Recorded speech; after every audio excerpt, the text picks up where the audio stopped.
teori informasi. Jadi di sini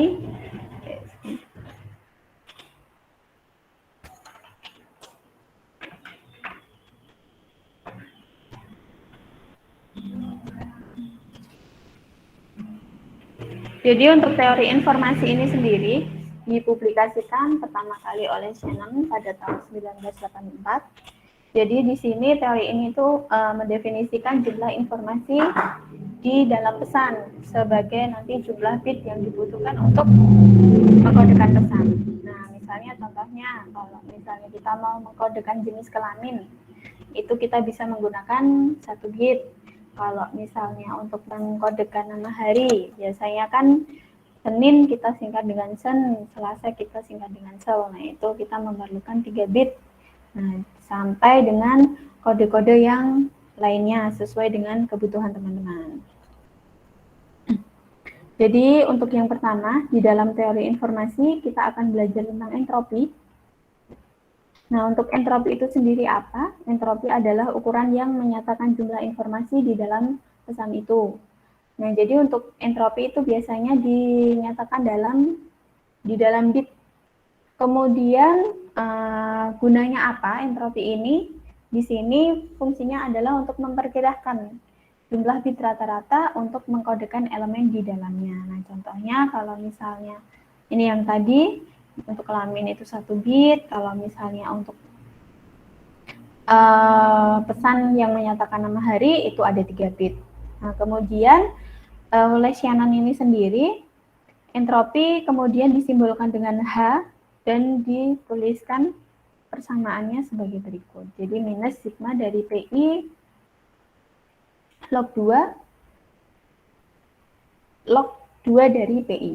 Nah, di sini untuk X itu sendiri itu adalah pesan, kemudian N itu adalah jumlah simbol berbeda di dalam pesan, dan PI itu kemudian adalah peluang kemunculannya. Jadi kalau misalnya kita diberikan karakter yang sama, itu nanti terhitung menjadi N-nya itu digabungkan aja. Nah, ini contohnya, ada contoh.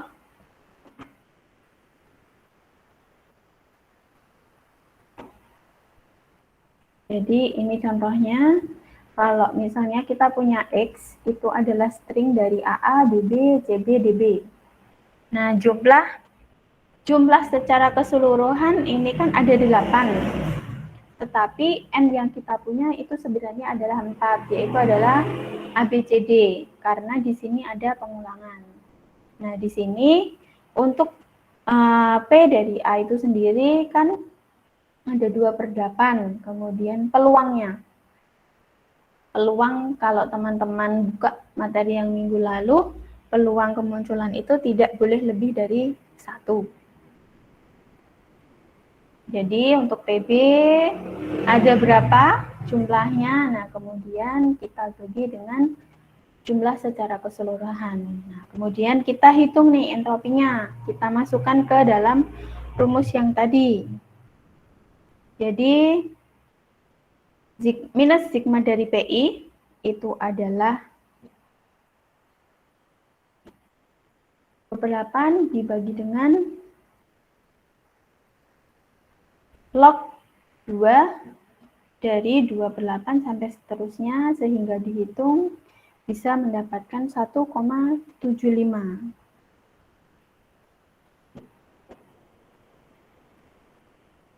Kemudian, nah ini kesimpulannya. Kemudian di sini untuk sifat-sifat entropi ini sendiri ada 3. Yang pertama yaitu adalah 0 kurang dari sama dengan HX kurang dari sama dengan log 2 dari N. Nah, kemudian HX ini sama dengan 0 jika dan hanya jika PI sama dengan 1 untuk semua I, dan PJ itu sama dengan 0 untuk semua J tidak sama dengan I. Sampai yang ketiga ini adalah HX log 2 dari N, jika dan hanya jika PI sama dengan 1/N untuk setiap I, 1 kurang dari sama dengan I kurang dari sama dengan N. Jadi untuk entropi sendiri ini menyatakan ketidaktentuan atau uncertainty dari pesan itu sendiri. Nah, di sini ini akan berguna sekali bagi kriptanalis kalau misalnya mereka mau memecahkan suatu ciphertext. Nah, jadi kalau misalnya ada kriptogram, jadi ini adalah potongan dari ciphertext kriptogram, ada misalnya seperti ini bisa mungkin saja bisa menyatakan plain text male atau female. Nah, jadi ketidaktentuan pesan itu sama dengan 1. Kemudian di sini kriptanalis itu harus mempelajari hanya 1 bit yang dipilih secara tepat untuk menentukan plain text tersebut. Jadi untuk entropi dari sistem kriptografi itu adalah ukuran ruang kunci K. Kalau misalnya sistem kriptografi dengan kunci 64 bit itu akan mempunyai entropi 64 bit. Nah, jadi makin besar entropi itu makin sulit memecahkan ciphertext.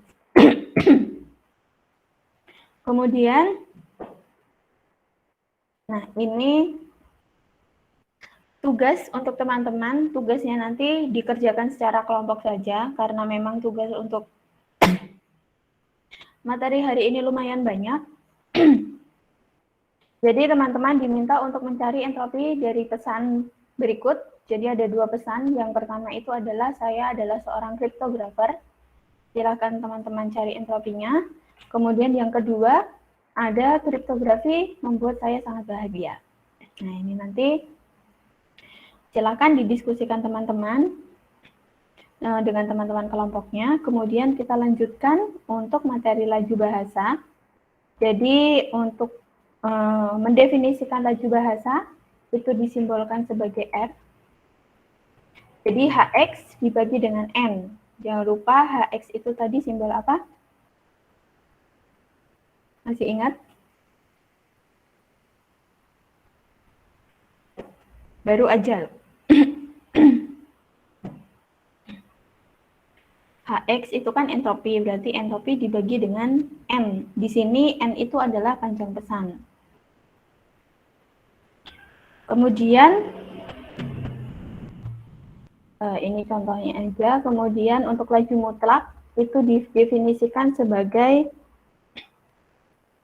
R dari log 2 dari L. Jadi L di sini adalah jumlah karakter di dalam bahasa. Kalau misalnya nih kita di dalam bahasa Inggris atau di dalam abjad kita punya 26 huruf. Nah, jadi bisa dituliskan seperti ini. R sama dengan log 2 dari 26, yaitu adalah 4,7 bit per huruf. Untuk laju mutlaknya. Kemudian ada juga redundansi. Jadi di sini kita definisikan sebagai D. D itu adalah R dikurangi dengan R. R besar atau absolute rate kita kurangi dengan laju bahasa. Nah, contohnya kalau misalnya kita ambil nih, R dari bahasa Inggris itu ada 1,3, kemudian dari D-nya itu bisa kita hitung. 4,7 dikurangi 1,3. Nah, ini contohnya. Nah, di sini redundansi ini dimanfaatkan oleh kriptanalis dari bahasa untuk mengurangi kemungkinan jumlah plain text. Kalau misalnya nih, sebelum kita lanjut ke sini, untuk yang redundansi tadi, kalau misalnya ada di bahasa Indonesia itu kan sering banget dipakai kata dan. Nah, itu kalau misalnya di dalam ciphertext itu muncul berulang-ulang kali, kalau contohnya misalnya ada FTY 3 huruf, nah itu bisa kemungkinan besar itu sebagai dan. Nah, bagi seorang kriptanalis, baik itu 1 huruf ataupun mungkin lebih dari itu kan sangat bermanfaat sekali untuk mereka memecahkan algoritma yang dipakai apa sehingga mereka mendapatkan plain text-nya dengan lebih mudah. Nah, jadi kalau untuk di dalam dunia nyata, untuk implementasi kriptografi itu kan biasanya dilengkapi dengan program kompresi sebelum kita mengenkripsi pesan. Nah, untuk kompresi sendiri itu tujuannya adalah untuk mengurangi redundansi dari pesan tersebut atau pengulangan. Kemudian di sini kita lanjut untuk materi teori bilangan. Jadi kalau untuk teori bilangan ini sendiri merupakan teori yang memainkan peranan sangat penting di dalam kriptografi.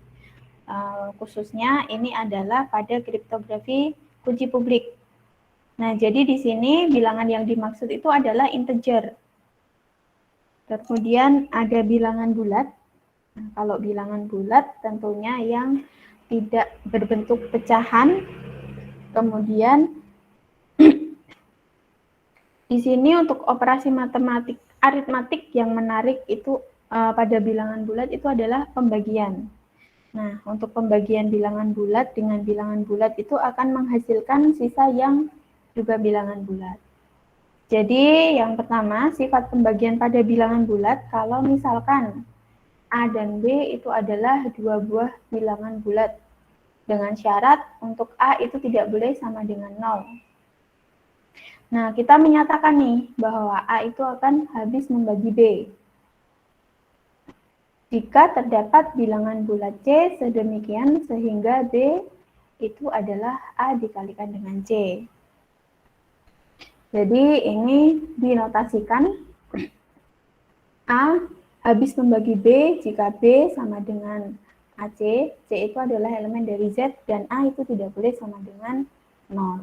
Ini adalah notasinya. Kemudian untuk contohnya, kalau misalnya kita menuliskan nih 4 habis membagi 12, karena seperti yang kita ketahui kalau misalnya 12 dibagi 4 itu kan sama dengan 3. Nah, 3 ini adalah sebuah bilangan bulat.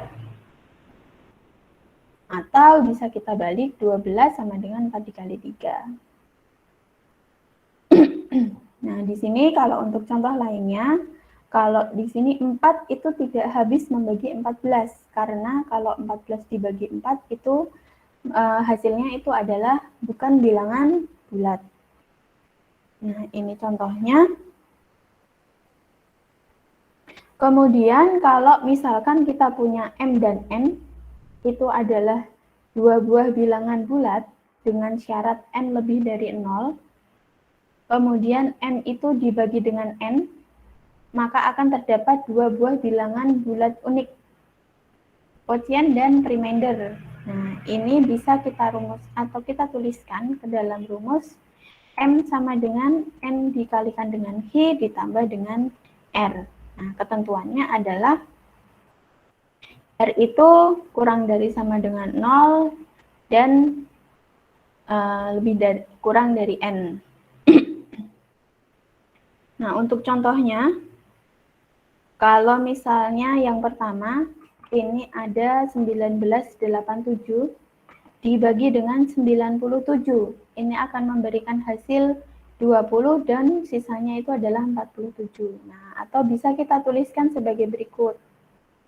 Jadi 97 dikalikan dengan 20, itu ditambah dengan sisanya tadi, sisanya adalah 47. Nah, dituliskan seperti ini. Kemudian untuk contoh yang kedua, ada minus 22 dibagi dengan 3, itu akan memberikan hasil bagi minus 8 dan sisanya 2. Nah, kita tuliskan di sini. 3 dikali minus 8, itu adalah minus 24, ditambahkan dengan 2, hasilnya adalah minus 22. Nah, seperti ini contohnya. Nah, kalau yang contoh ketiga, ini salah satu contoh yang tidak memenuhi syarat dengan syarat yang ada di sini, pada sifat pembagian untuk bilangan bulat. Kemudian, teori yang selanjutnya, yaitu adalah pembagi bersama terbesar atau PBB. Jadi kalau misalkan kita punya A dan B, ini adalah dua buah bilangan bulat yang tidak 0, pembagi bersama terbesar atau greatest common divisor biasanya disingkat sebagai GCD. Dari A dan B itu adalah bilangan bulat terbesar D sedemikian sehingga D habis membagi A dan D habis membagi B. Nah, kita nyatakan nih, untuk PBB dari AB itu adalah D. Nah, jadi teman-teman perlu perhatikan juga simbol-simbol yang kita pakai, cara bacanya seperti apa, dan cara perhitungannya itu bagaimana. Nah, kemudian kita mengulang lagi nih, mungkin materi di SD. Kita cari tahu faktor untuk pembagi dari 45. Kita punya 1, 3, 5, 9, 15, dan 45. Kemudian kita cari lagi 36, ada sekian. Nah, kalau misalnya kita mau mencari PBB dari 45 dan 36. Nah, kita lihat dulu kan pastinya mana bilangan yang sama.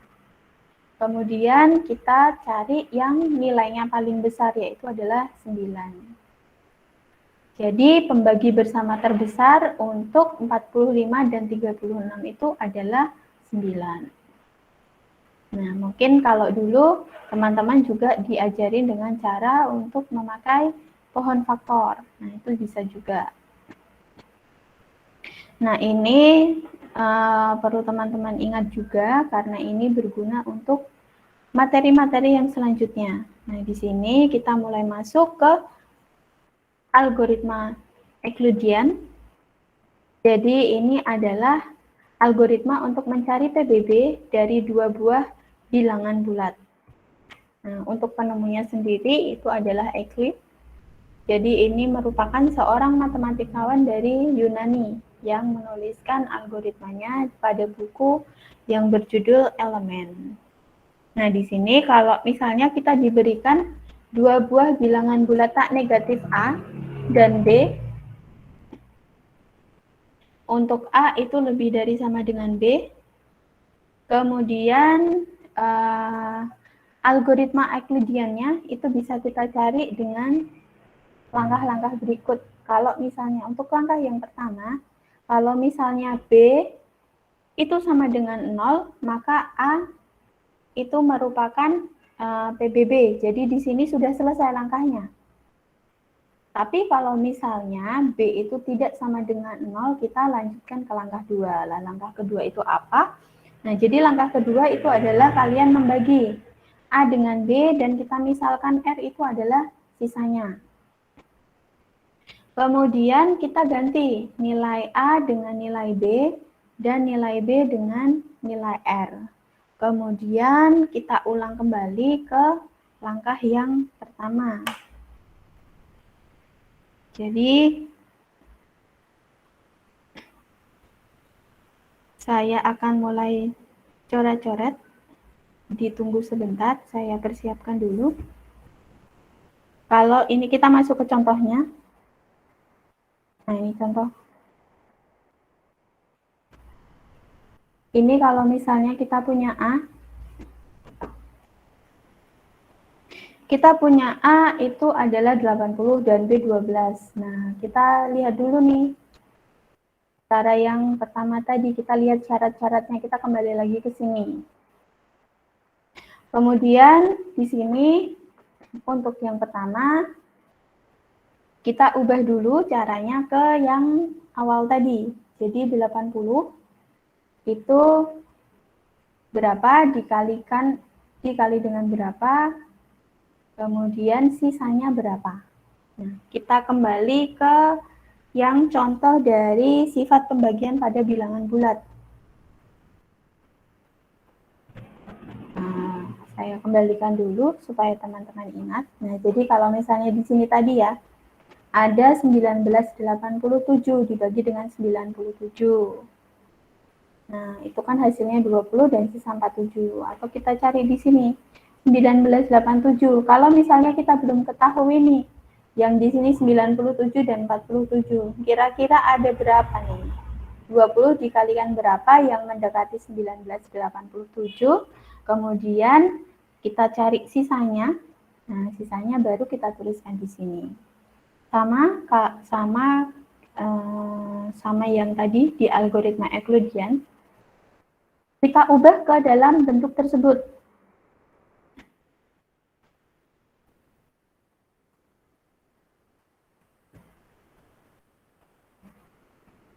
Jadi supaya teman-teman tidak bingung,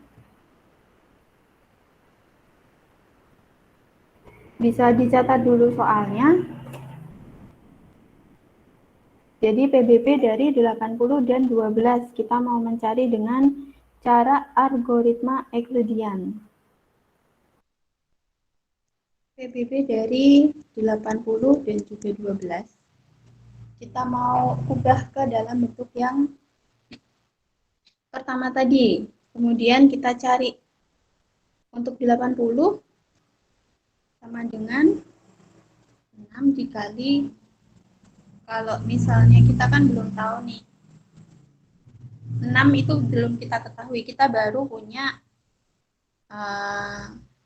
ketahui angka 12 aja. Nah, di sini kita cari nih, 12 dikali berapa nih yang sekiranya itu mendekati 6. Yang mendekati 80, yaitu adalah dikalikan dengan 6. Kalau 6 kita kalikan dengan 12 itu adalah 72. Nah, 72 supaya kita bisa memenuhi 80, berarti kan perlu kita tambahkan dengan 8.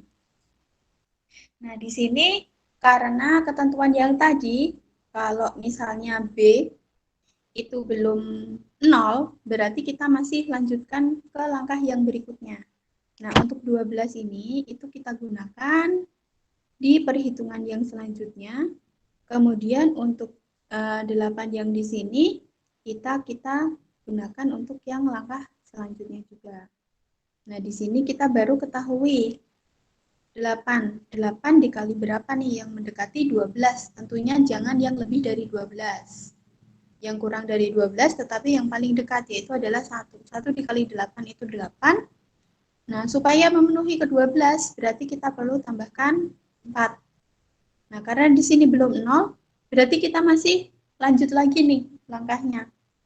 Nah, ini kita gunakan 8 sama dengan, nah kemudian ini 4.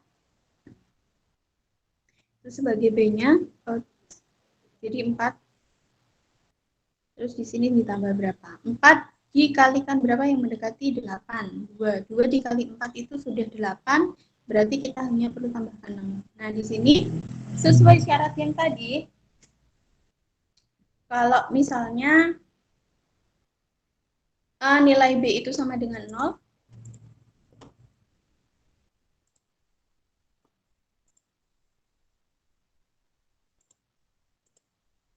jadi di sini kalau misalnya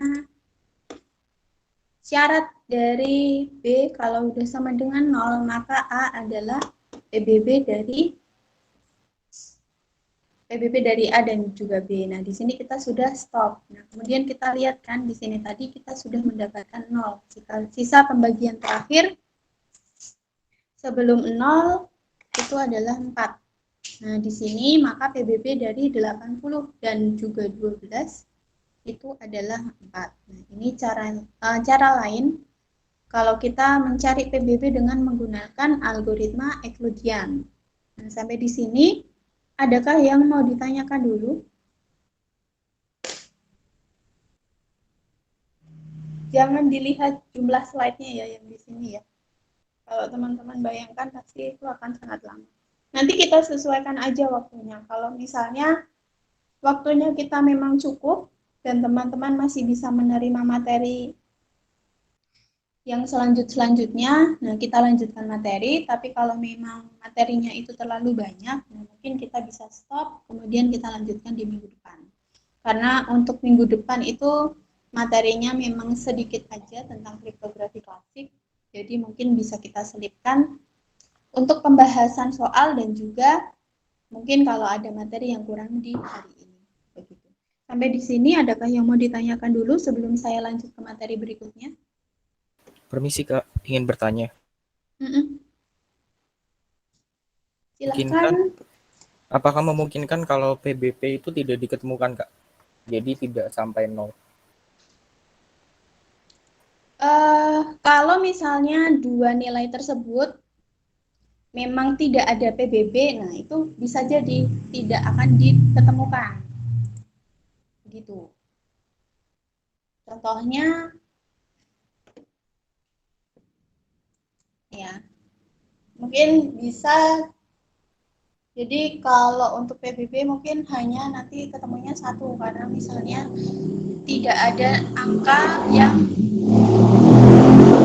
bisa membagi selain bilangan itu sendiri dan satu. Jadi kalau misalnya ada 5 dan juga 17, itu kan hanya satu yang bisa membagi mereka secara bersama. Gitu. Bisa dimengerti? Bisa, Kak. Terima kasih atas responnya, Kak. Iya. Yang lainnya bagaimana? Kita lanjutkan dulu. Kemudian untuk yang selanjutnya,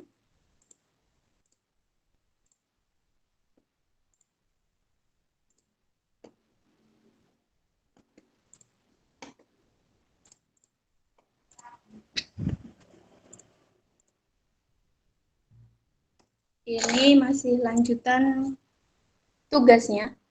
Masih tugas kelompok ini nanti tugas kelompok seluruhnya. Jadi untuk tugas yang kedua yaitu teman-teman mencari PBB dengan cara menggunakan ketentuan dari algoritma Euclidean tadi. Yang pertama PBB dari 120 dan juga 18. Kemudian untuk yang kedua itu adalah PBB dari 536 dan juga 124. Ini tugas sambungan untuk yang tadi. Kemudian kita masih mempelajari tentang teori bilangan, tetapi kita lanjut untuk mengenai kombinasi lanjar. Nah, kalau tadi kita sudah belajar tentang PBB dari dua buah bilangan bulat, kita misalkan A dan juga B, itu bisa kita nyatakan di dalam bentuk kombinasi lanjar atau biasanya disebut sebagai linear combination dari A dan B. Nah, ini bentuknya adalah seperti ini. Kalau misalnya kita punya PBB dari dua buah bilangan tadi A dan B, nah, untuk mendapatkan kombinasi lanjar, kita bisa M dikalikan dengan A ditambahkan dengan N dikalikan dengan B. Nah, di sini kalau misalnya tadi kita punya PBB dari 80 dan 12. Ini kita mau coba cari di dalam bentuk kombinasi lanjar. Jadi teman-teman ini dilihat dulu bentuknya itu adalah PBB dari A dan B sama dengan M dikalikan dengan A ditambahkan dengan M dikalikan dengan B.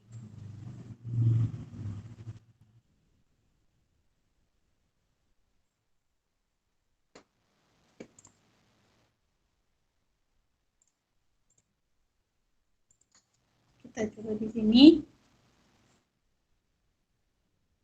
Jadi mungkin saya akan bolak-balik sambil buat note supaya teman-teman itu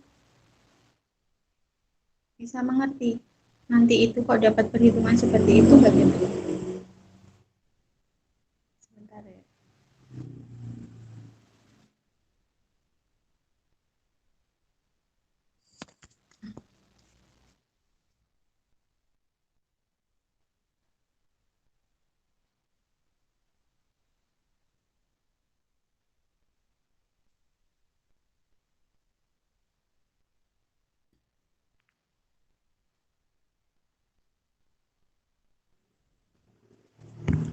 Nah, ini kalau misalnya kita punya tadi ya PBB dari 80 dan 12 ini kita mau ubah ke dalam bentuk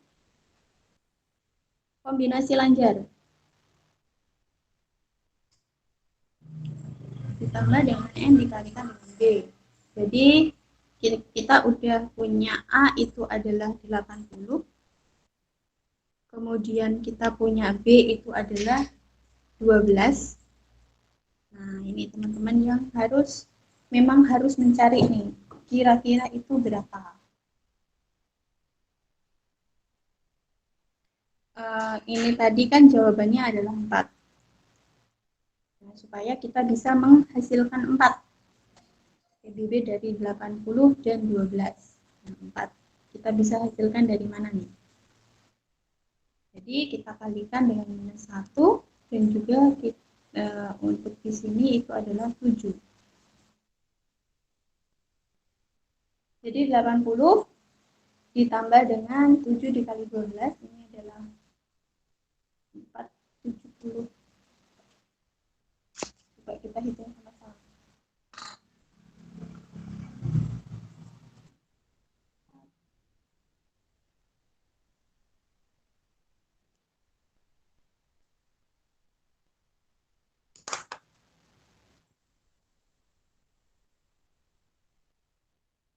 Nah, di sini kan untuk 27 dikali 12 kita dapat 84. Kemudian karena ini minus 1, minus 1 dikali 80 hasilnya adalah minus 80.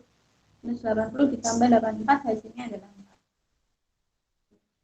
Jadi kita harus otak-atik sendiri nih di sini.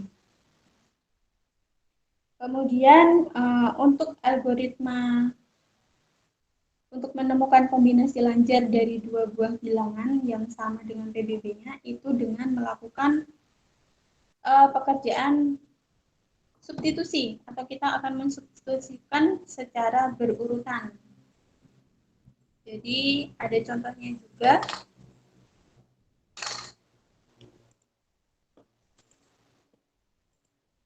Ya, mohon maaf kalau memang saya harus bolak-balik di slide dan juga untuk keynote-nya. Jadi ini sudah ada contohnya. Kemudian untuk menemukan kombinasi lanjar dari dua buah bilangan PBB dengan cara substitusi itu namanya adalah algoritma Euclidean yang diperluas. Jadi extended Euclidean algorithm. Nah, untuk contohnya di sini kita diberikan soal kita akan menyatakan kalau 312 PBB dari 312 dan juga 70 sebagai kombinasi lanjar dari 312 dan 70.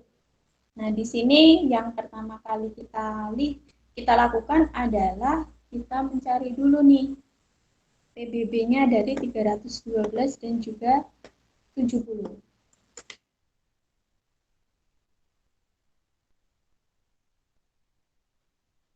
Dengan cara yang tadi. Nah, kalau kita sudah punya bentuk ini, 312 itu sama dengan 4 dikalikan dengan 70 ditambah 32.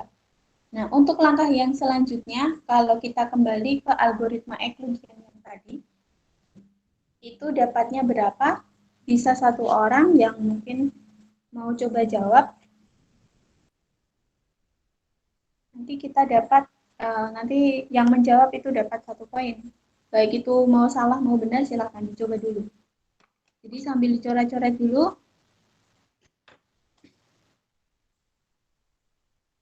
Masih perlu nggak kembali ke algoritma yang Euclidean tadi? Atau masih ingat?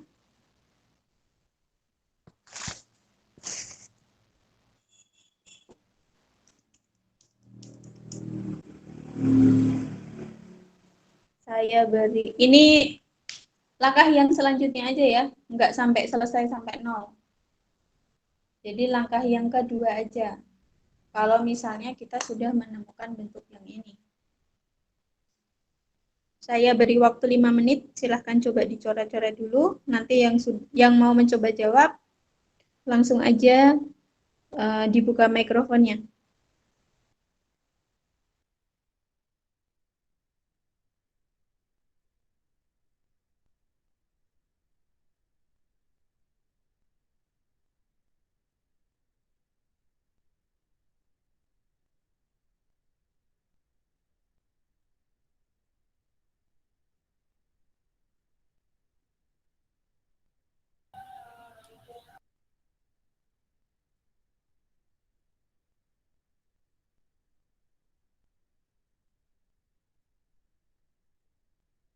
Ini menggunakan, permisi Kak, ini menggunakan algoritma PBB yang tadi, Euclidean. Ya, algoritma yang tadi, algoritma Euclidean.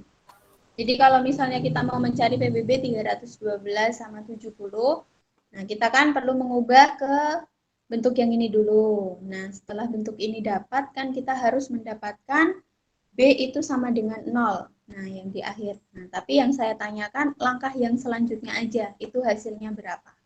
Nggak sampai ke 0 nanti. Oh, langkah selanjutnya. Boleh saya coba Kak. Oke, Julius. Berapa? 70 Berapa? sama dengan 2 kali 32 plus 6. 2 dikali 32 plus 6. Oke ya. Julius, NIM-nya berapa? 014 Kak. 67 2019 014. Oke. Ada yang punya pendapat lain mungkin? Nanti kita cari sama-sama kalau ada yang punya pendapat lain. Sama Kak. Sama? Oke. Kita coba lanjutkan. Kalau misalnya kita kembali lagi ke algoritma yang tadi.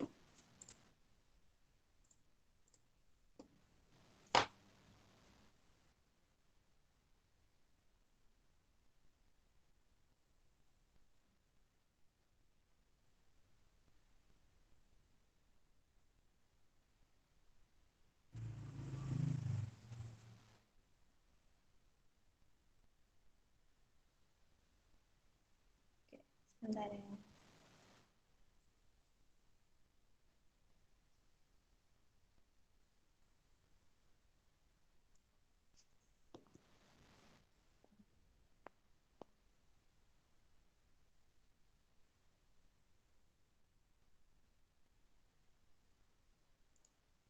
Jadi di sini kita coba mencari PBB dari tadi 312 70. Kita sudah mendapatkan bentuk yang pertama, yaitu adalah 312 sama dengan 4 dikalikan dengan 70 ditambah 32. Kemudian kita tadi sudah ada teman kita yang menjawab kalau untuk langkah yang selanjutnya itu adalah 70 sama dengan 2 dikali 32 ditambah dengan 6. Apakah itu benar atau tidak? Kita kembali lagi yang tadi. Jadi 70 kita gunakan sebagai langkah yang selanjutnya. Jadi akan kita mencari 70. Kemudian yang di sini awalnya itu adalah B, kita gunakan sebagai A. Dikalikan dengan 32. Nah, kalau kita mau mencari. Jadi 2 kita kali dengan 32, itu kita mendapat 64 ditambahkan dengan 6. Jadi teman kita tadi sudah menjawab dengan benar. Kemudian untuk yang selanjutnya, ini karena masih belum mendapat 0, kita lanjut ke langkah yang berikutnya. Ini kita gunakan juga. Kemudian ini kita pakai sebagai A. 6. Ditambah dengan berapa? 6. Yang paling dekat dengan 32 itu adalah 30, yaitu adalah 5. Jadi 30 ditambahkan dengan 2, kita dapat 32. Karena masih belum 0, kita masih lanjutkan lagi, yaitu adalah 6.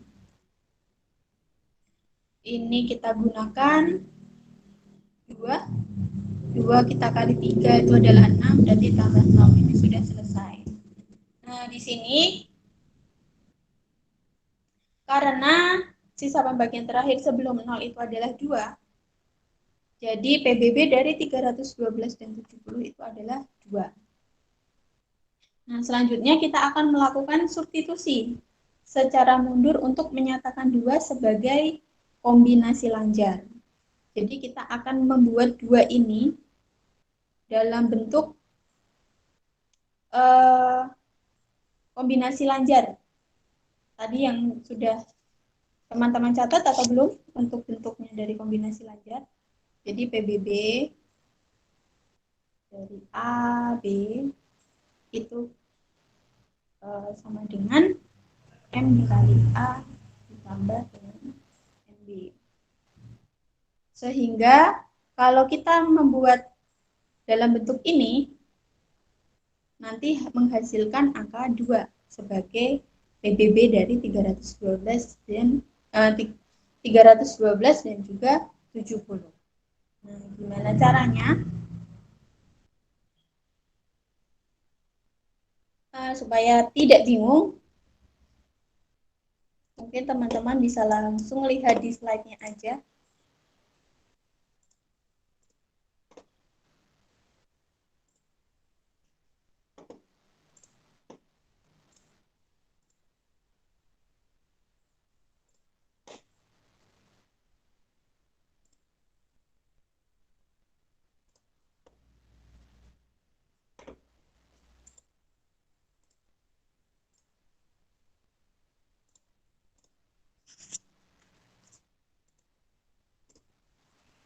Ini yang sudah kita hitung karena kita menghasilkan 2. Kemudian kita mau menyatakan 2 ini dalam bentuk yang tadi. PBB dari A dan B itu M dikali A ditambah dengan N dikali B. Nah, di sini kita mau menyusun nih. Kita susun pembagian nomor 3 menjadi, di sini kan kita punya 2. 2 itu sama dengan 32, kita kurangi 5 dikalikan dengan 6. Kemudian kita susun yang nomor 2 juga. Karena di sini kita punya nilai 6. Jadi kita ubah ke dalam bentuk 6 sama dengan, sehingga kita menghasilkan persamaan nomor 5. Kemudian di sini kalau misalnya kita sudah punya persamaan 4 dan persamaan 5, kita susun nih, kita substitusikan di persamaan yang kelima ke dalam persamaan 4. Nah, ini kita persamaan di sini, kita kan perlu 6 nih. Nah, tinggal 70 dikurangi 2 dikalikan 32, kita substitusikan ke dalam 6. Sehingga kita mendapatkan seperti ini. Sampai di sini, ada yang masih bingung atau perlu saya ulangi lagi?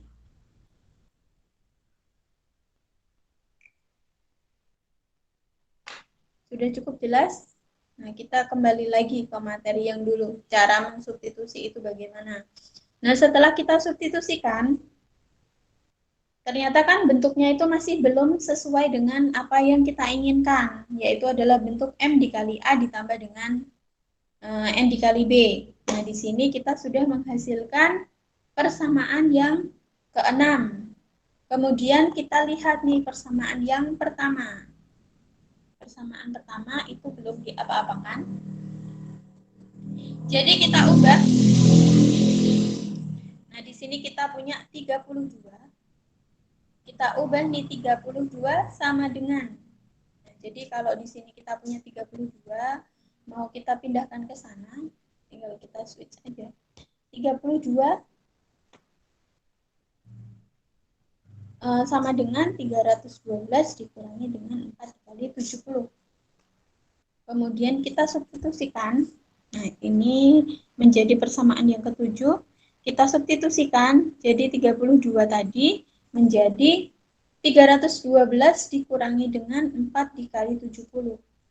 Nah, sehingga hasilnya adalah 11 dikalikan 312 dikurangi 49 dikali 7.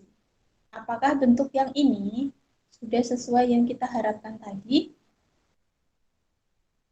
A-nya kita punya 312. Nah, di sini kita punya 312. Kemudian B-nya tadi itu adalah 70. Di sini kita punya 70. Nah, berarti untuk M dan N itu adalah nilainya 11 dan juga 49. Jadi bisa kita nyatakan PBB dari 312 dan 70 dalam bentuk kombinasi lanjar atau perluasan dari algoritma Euclidean tadi itu adalah 2, sehingga bentuknya yaitu adalah 11 dikalikan 312 dikurangi dengan 49 dikali 70. Seperti ini. Adakah yang mau ditanyakan dulu? Untuk perhitungannya sehingga mendapatkan algoritma Euclidean yang diperluas atau extended Euclidean algorithm.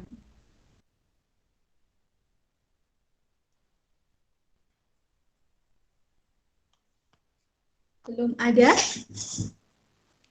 atau tidak ada?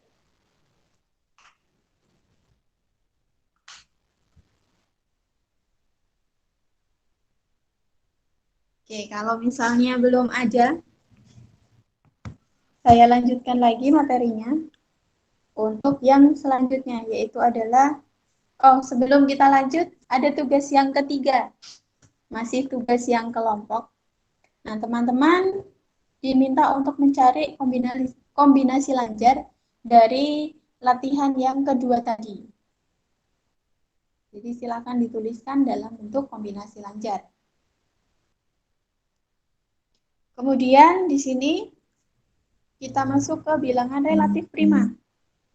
Jadi untuk bilangan relatif prima itu adalah bisa dikatakan bilangan relatif prima kalau misalnya PBB dari kedua bilangan tersebut itu sama dengan 1. Kalau misalnya kita tuliskan di dalam bentuk kombinasi lancar, nah ini hasilnya seperti ini. MA ditambah dengan NB itu akan menghasilkan 1. Jadi kalau misalnya tadi untuk 312 dan juga 70 itu bukanlah bilangan relatif prima karena hasil PBB dari 312 dan 70 itu kan adalah 2. Sedangkan kalau bilangan relatif prima itu dikatakan relatif prima apabila PBB dari keduanya itu sama dengan 1 tepat 1. Nah, ini contohnya. Kalau misalnya 20 dan 3 kita tuliskan, bisa dituliskan ke dalam bentuk atau rumus relatif prima karena memang PBB-nya itu sama dengan 1. Tetapi kalau misalnya kita contoh lain, 20 dan 5 itu kan tidak relatif prima karena PBB dari keduanya itu kan tidak sama dengan 1 melainkan 5. Jadi tidak bisa dituliskan ke dalam bentuk rumus yang ada di sini. Nah, ini untuk bilangan relatif prima. Adakah yang masih bingung atau tidak?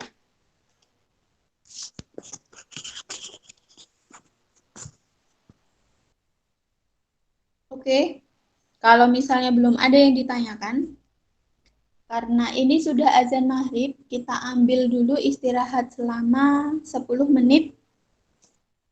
Jadi sekarang jam 17.40, nanti mungkin 15 menit ya, supaya teman-teman yang menunaikan ibadah sholat maghrib itu tidak buru-buru. Jadi nanti kita kembali lagi di kelas itu 17.55. Nah, bagi teman-teman yang muslim, silahkan menunaikan ibadah sholat maghrib dulu. Kemudian kalau untuk teman-teman yang lainnya, kalau misalnya sambil kita istirahat mau bertanya silahkan. Begitu ya, 17.55 kita kembali lagi di kelas. Selamat istirahat.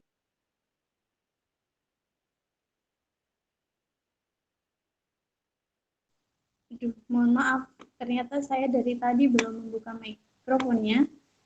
Jadi, saya ulang kembali ke sini untuk relatif bilangan prima. Jadi untuk relatif bilangan prima, syaratnya adalah hasil PBB-nya itu sama dengan 1. Kemudian ini di sini sudah ada bentuknya untuk bilangan relatif prima itu seperti apa, atau kalau kita notasikan itu bentuknya seperti apa. Kemudian sudah saya berikan contohnya juga untuk bilangan relatif prima kalau kita tuliskan ke dalam notasinya itu bagaimana, dan contoh juga yang bukan relatif prima. Kemudian di sini tugas dari teman-teman kita masih lanjut sebagai tugas kelompok karena memang tugasnya banyak. Jadi tugas yang keempat yaitu adalah teman-teman menentukan nih, apakah bilangan pada latihan yang sebelumnya atau di latihan ketiga itu merupakan bilangan relatif prima atau bukan. Nah, kalau mau menentukan bilangan relatif prima atau bukan, tentunya teman-teman harus melihat syaratnya nih. Kalau saya syarat bilangan untuk relatif prima itu syaratnya seperti apa? Nah, begitu ini untuk tugas kelompok.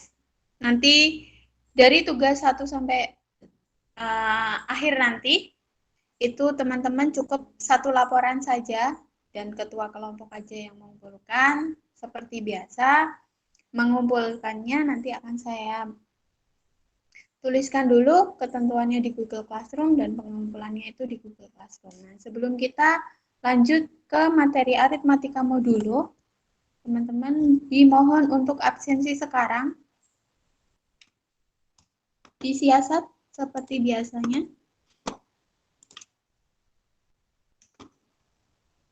Absensinya sudah saya buka.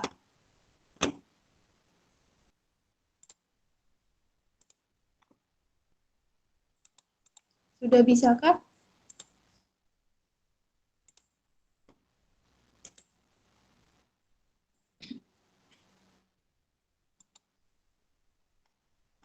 Silakan absensi dulu sambil saya lanjutkan materinya.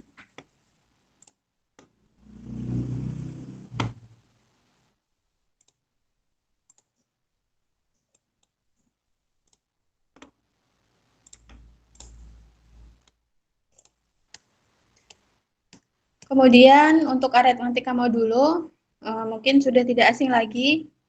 Ada yang masih ingat nggak kalau untuk mod atau modulo atau biasa disebut modulus itu pengertiannya seperti apa? Atau mungkin yang teman-teman pahami itu seperti apa? Mau satu orang yang mau menjawab tentang Sisa modulo? bagi, Kak. Sisa bagi, Julius lagi nih.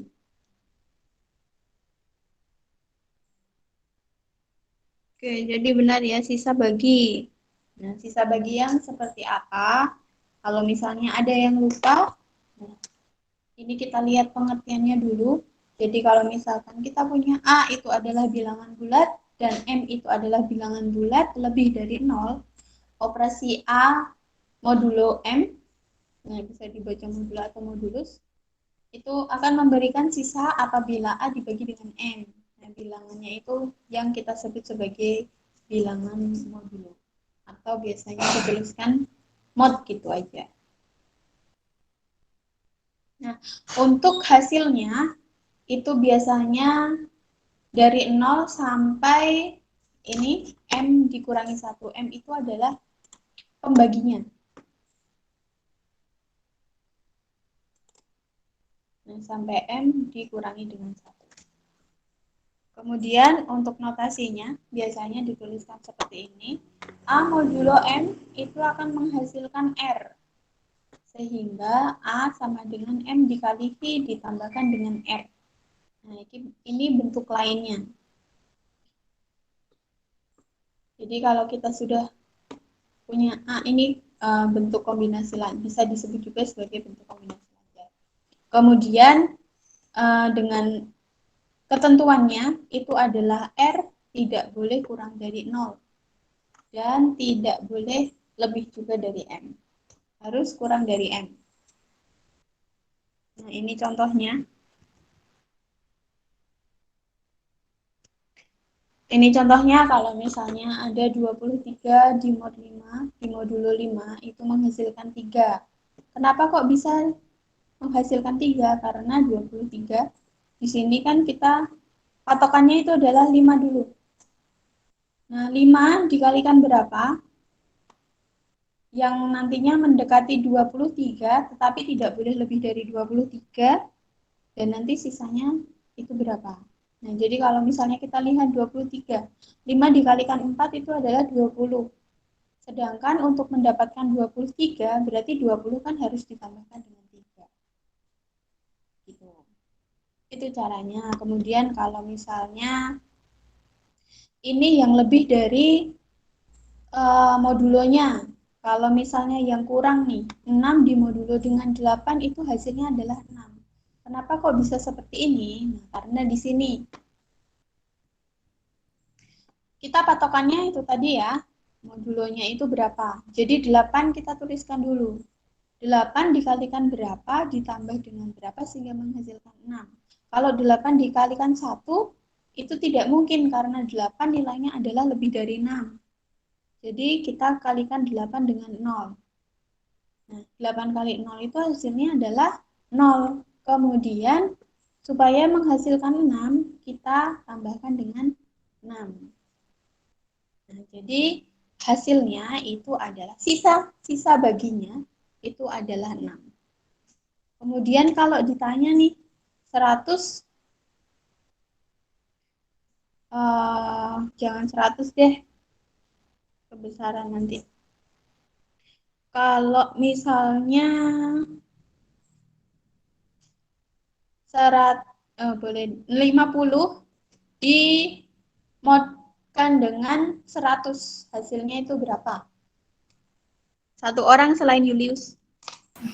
Saya Kak, Siapa ini? Dini Kak, Oke, NIM-nya berapa? 67 2019 24. 224 ya? Ya, Oke. Berapa hasilnya? tadi 50 mod 100 kan ya? 50 dimodkan dengan 100. Ya, Hasilnya berarti hasilnya 50. 50. Oke. Oke, betul ya. Berarti sudah mengerti. Kalau misalnya lagi, saya berikan contoh satu lagi deh. Pertanyaan, bukan contoh. Pertanyaannya kalau misalnya yang gampang-gampang aja. 42 dimodkan dengan 8.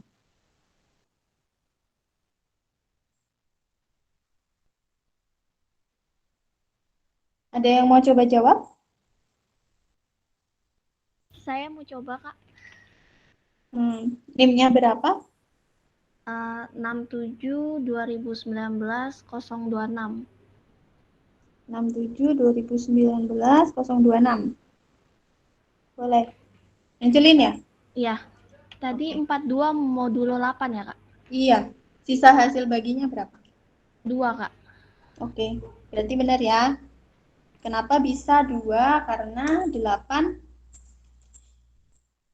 dikali berapa yang tidak lebih dari 42. Yang paling dekat itu kan adalah 40. 8 dikali 5.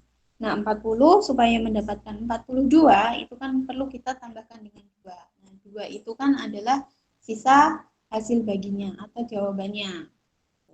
Itu caranya.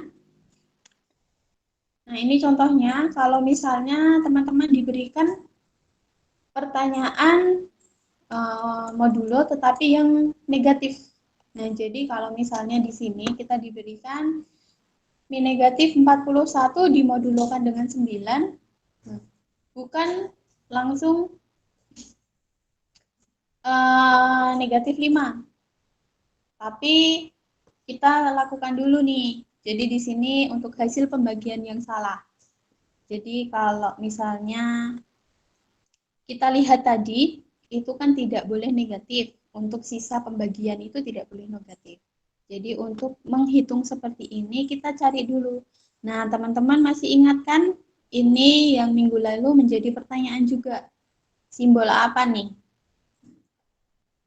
Jadi bisa disebut sebagai simbol nilai mutlak atau disebut sebagai kardinalitas. Jadi segala yang diberikan simbol tersebut itu akan bernilai positif. Jadi kita lihat dulu. Di sini negatif 41 dimodulokan dengan 9 dulu. Nah, di sini kalau misalnya dinilai mutlakan itu kan hasilnya adalah 41. Kemudian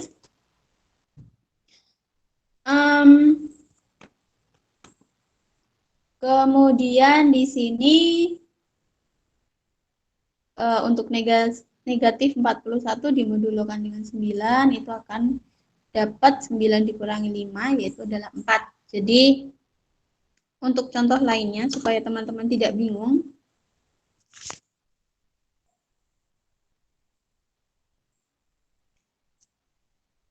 Saya berikan contohnya dulu.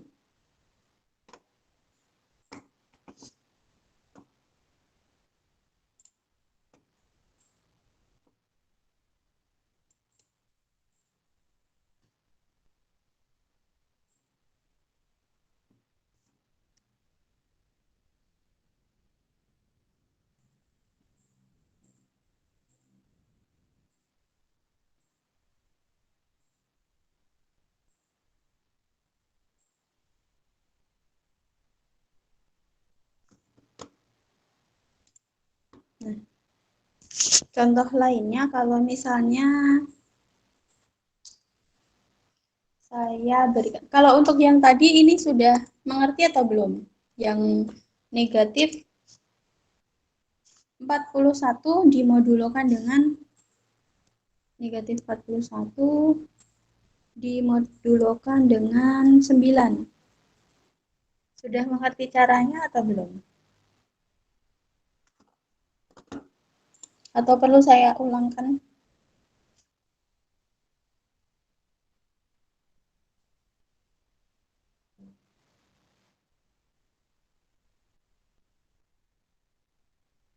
Yang ini? Sorry.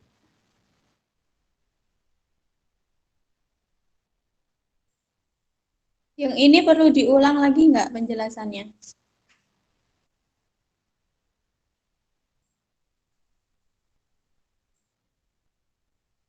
Sudah. Oke, kita lanjut ulang lagi. Jadi kalau misalnya negatif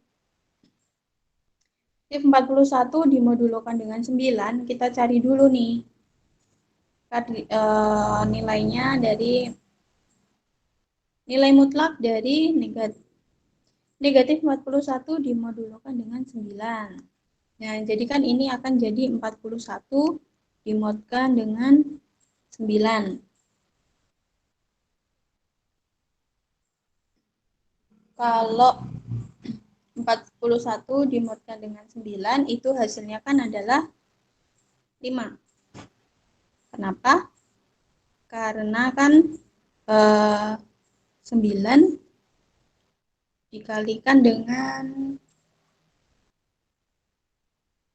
berarti dikalikan dengan 4 itu adalah 36, untuk mendapatkan 1 itu adalah 5. Jadi hasilnya kan ini. Kemudian langkah selanjutnya yaitu adalah minus 41 dimodkan dengan 9. Ini kita cari nih 9, kemudian 9 dikurangi dengan 5 itu akan menghasilkan 4. Jadi 9-nya ini dapat dari mana? 9-nya itu dari sini. Pembaginya, kemudian 5-nya itu dapat dari mana? 5-nya itu dapat dari sini tadi. Ini sisa hasil baginya. Kalau sudah dihitung pakai ini, nilai mutlak. Kemudian setelah ini, nah ini baru kita cari nih. Untuk negatif 41 itu sama dengan 9 kan dikalikan dengan negatif 5 ditambah dengan 4. Itu hasilnya. Ini untuk contoh yang pertama. Kalau misalnya saya berikan contoh yang kedua, negatif 134, sorry ini belum ya, dimoduluskan dengan 12. Nah, ini perhitungannya seperti apa? Yang pertama kita cari dulu nih seperti ini. Untuk kardinalitasnya atau nilai mutlak dari 134 dimodulo dengan 12. Yaitu hasilnya adalah, ada yang mau coba jawab? Berarti 134 dimod dengan 12.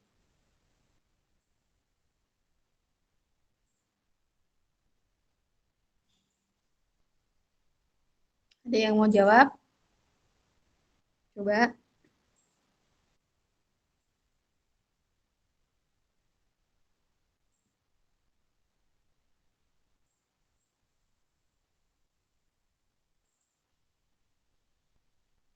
Kak, coba Kak. Ya, silakan.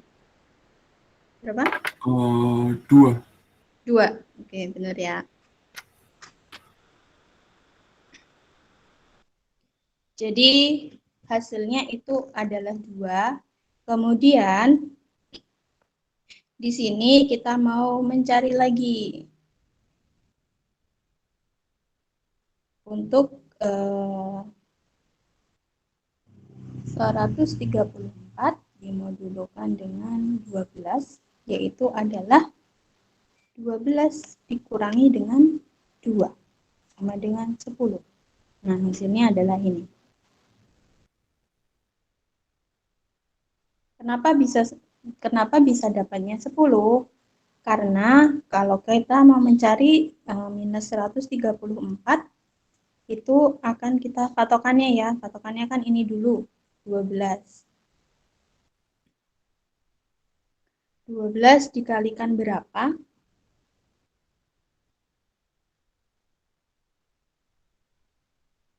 Kemudian ini 10. Nah, ini dikalikan dengan minus 12. Jadi nanti dapatnya 144 minus 144 ditambahkan dengan 10. Jadinya adalah minus 134. Jadi untuk minus 134 dimodulkan dengan 12 itu jawabannya adalah 10.